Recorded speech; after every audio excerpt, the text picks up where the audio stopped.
This is Antsy is mildly irritated, a special voice-only version, because I can't find my installer discs for the movies. And if Batman 2 bitches about it, just remember, it's Batman 2. Nobody likes him anyway.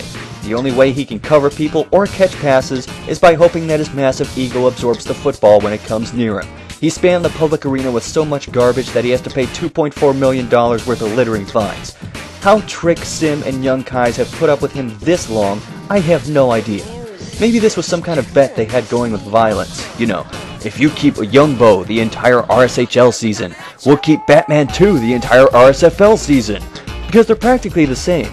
Mediocre players reduced to little more than mascots, professing their greatness while their asses go flat from sitting on the bench so much. Except Batman 2 actually plays now and then when he can manage to stop typing to the other team.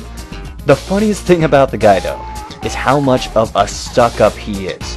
Now, he calls me a rat-faced bastard, although I'd say it's more Chihuahua-like. And at least I have the cojones to show my face on the internet, and admit and embrace my faults, instead of ducking behind teammates to try and hide them.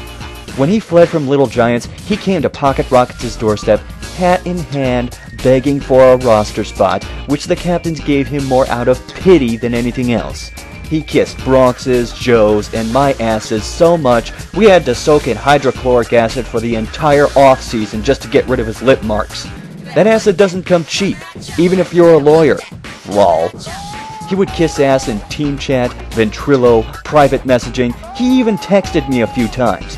And the first thing he did after Season 4 ended was pick up where he left off when he left Little Giants and badger the captains to be on the team next season. I would not wish this guy on any team in the RSFL, even if doing so would guarantee another E ring. Speaking of which, Preseason 5 starts tonight, and your guess is as good as mine who's going to do well this season. Sure, you can try judging by how many talented players are on a roster, but talented players still have to play well together. This is the RSFL, where a group of idiots with great chemistry beats out a roster of great players about 50% of the time. And of course there's that whole thing where the preseason is completely meaningless and many teams use it as a way of trying out new plays or old players in new positions or new players in new positions, but don't tell that to Batman 2, because even public games are serious business.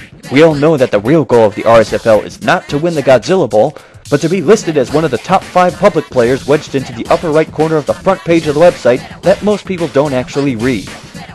And now, I'm going to predict every preseason game this week. 24-20, all eyes on VIOP. And I know it's pronounced Viop, but I like to say VIOP. 17-7, Easy PN. And 34-14, All American Heroes.